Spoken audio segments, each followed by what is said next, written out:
Bismillah. Sosial şəbəkələrdə bir qrup fəaliyyət göstərir və bu qrupun hər üzvünün azı 10-15 saxta profili var. Onların işi su bulandırmaqdır.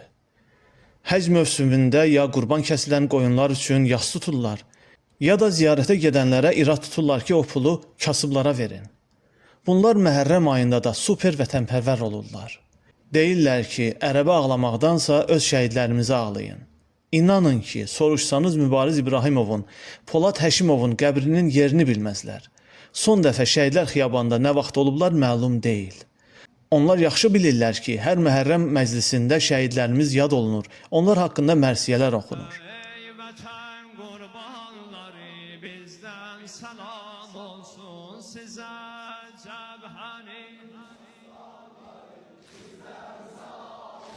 Size merhaba aynünüzden ol gayret libasın soymadınız.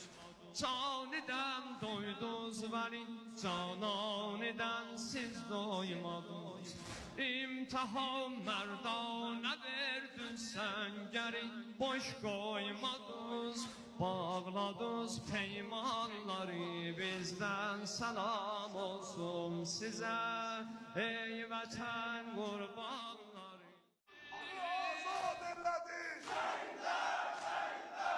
Gönülləri şad elədi. Şəhidlər, şəhidlər. Qarabağı abad elədi. Şəhidlər, şəhidlər. Bizə şöhrət şanı verib. Şəhidlər, şəhidlər. Damarında qanı verib. Şəhidlər, şəhidlər. Millət üçün canı verib. Şəhidlər, şəhidlər. Bayrağını etdi şəfər. Biz hələ 2020-ci ilin yeni ilini unutmamışıq. 44 günlük müharibədə şəhid olmuş vətən oğullarının 40-ı çıxmamış super vətənpərvərlər bulvarda atəşfəşanlıqda tullanıb düşəndə məhz Hüseyn aşiqləri şəhid ailələrinin yanında idilər. Onlara təskinlik verirdilər.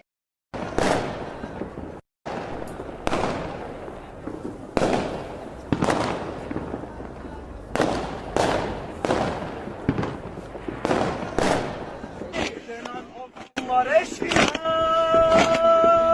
şehit olanlar eşkine, o kahramanlar eşkine, bizden ona selam ola, şehidlere selam ola, şehidlere selam ola, şehidlere selam ola. Canım onun fedasıdır. Ürəkdəki yaralar şəhidlərin yarasıdır. Azərbaycan Millətin anasıdır. Canım onun fədasıdır. Ürəkdəki yaralar Alıdır sinəsini sipər edib vətən bugün yaralıdır.